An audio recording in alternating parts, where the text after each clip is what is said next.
Hello students, CBSE Board is all set to conduct the class 10 and 12 term 2 exams from April 26, 2022. Near about 2 months are left for the final term 2 examination. So we are going to explain how to utilize these remaining days effectively and what are some tips and tricks to excel in the CBSE Board term 2 examination. First of all, students need to check the term 2 syllabus and identify the important topics with high weightage. Devote at least 6 to 8 hours daily in self-study. Divide equal time for each subject and follow your study routine religiously. Check the CBSE sample question papers. Through these sample question papers, students can be familiar with the type of questions, difficulty level of the questions, exam pattern, and other important things.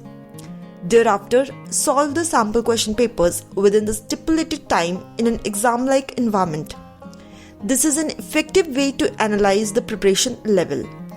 Self-evaluation is also an important part.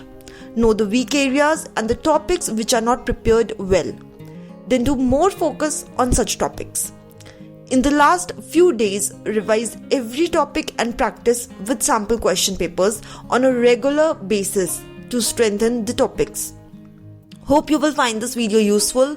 For more details, check the description box below. All the best.